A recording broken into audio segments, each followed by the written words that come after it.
So I was tagged in Brasel's video about 5 games, retro games, that hold nostalgic value to me. So I admit, I'd seen a few people do this already online, and I thought, God, could I really narrow it down to 5 games that I feel are like my top 5, even though I'm not going to number them 1, 2, 3, 4, and 5 and like rank them. But could I narrow down and conclusively come to 5 games that I feel were nostalgic enough? And when I was watching this video, I actually wrote on a napkin. As you can see, I've scratched a few things out, but while I was watching Brasel's video, I came up with the 5 games that hold a very, very heavy amount of nostalgia to me. So I'm going to go ahead and share them with you. I do have a runner-up, and unfortunately I don't actually have a copy of that cartridge, but I'll get into that later. So let's go ahead and start. The first game, Legend of Zelda: A Link to the Past on the Super Nintendo. Now, I know a lot of people would probably say that the first Zelda on the NES is probably more important, since that was the game that started it all. And you could make a good argument for that. But this game right here, I spent more time playing this one than I did any other Zelda title out there. I have actually started playing through this game countless times. I can't even tell you how many times I've started playing this game and then gotten distracted with other things and then just completely forgotten about it. And then I go to fire up the game, you know, sometime later, and it's like, oh, I'll just start on the save file that's here. And I'll open it up and I'll be like, I don't remember what I was doing or what I was trying to accomplish.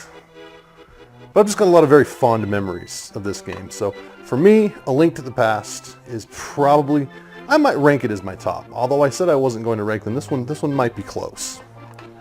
Next on the list, I'm just randomly grabbing from my stack over here.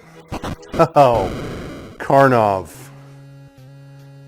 I remember, I don't even know how I heard about this game. I don't know if I saw an advertisement for it somewhere, like Nintendo Power, or if there were, I honestly don't remember how I found out that this game existed. But I do remember that I wanted it really, really bad. And what I actually did was I mowed lawns and I did chores around the house, and I saved up and I bought this game. As a young child, this game was very, very frustrating. It still is pretty frustrating, even as an adult.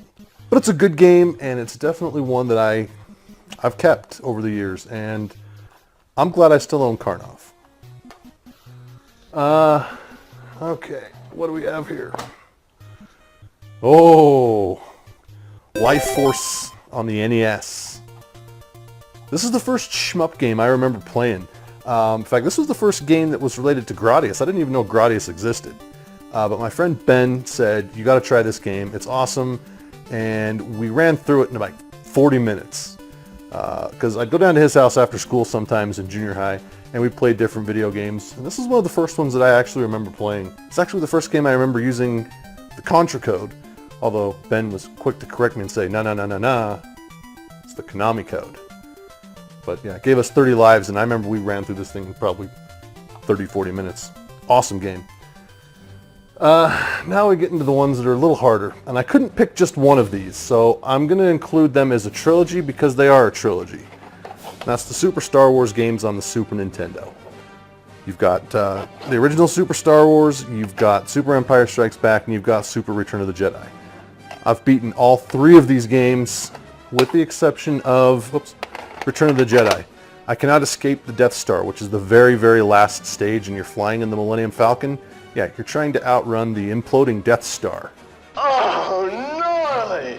Or exploding, whatever it is. And you're trying to fly through the infrastructure and escape. I can't beat it. Can't escape it. I always lose. I always die. So I consider that 99.99999% beaten. The rest of the game is fucking brilliant, though. So the trilogy gets my nod for, you know, a whole thing. Even though they're 3 separate games. And last but not least, oh yeah, everybody knows these ones. There's a sticker on the back.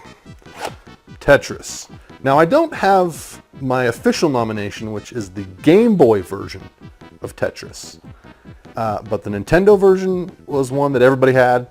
And to show you how much of an impact this has had on my life, my 72-year-old father has a copy of this game at his house right now that he plays on a daily basis.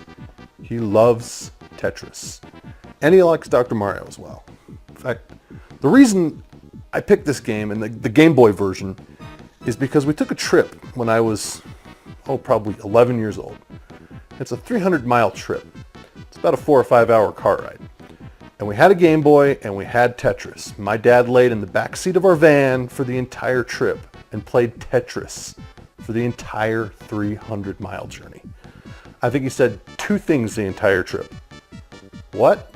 And, hey, if we get a place to stop, I gotta pee.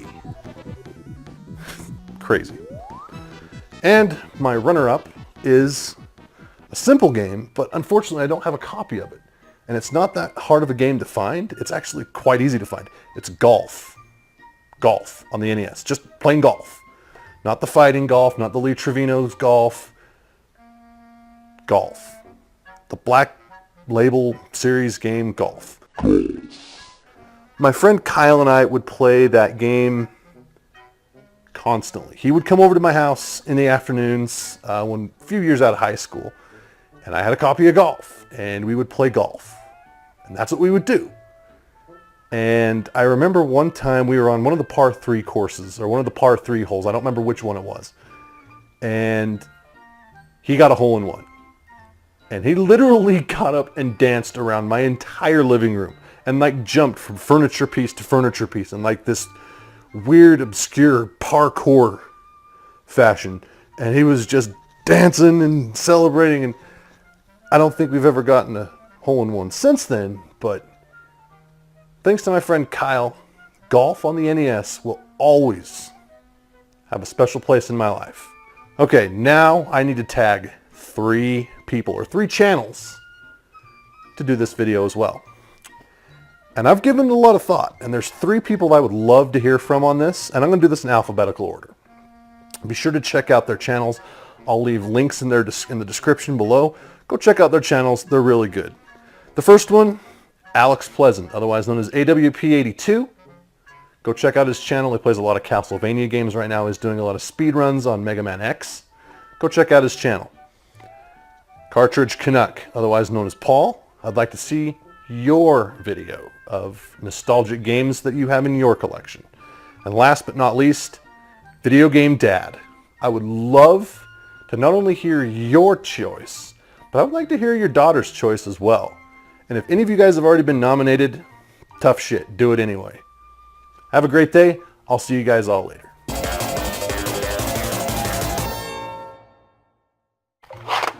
That's good. I still got the sticker on this. Did you get that? Yeah, see? Got the sticker. There's my video. Hope you fucks are happy. Enjoy it. That's a lot of fucking games. And this doesn't include golf. Okay. Stay hungry. Stay hungry. If you have enjoyed this video, please remember to like and subscribe.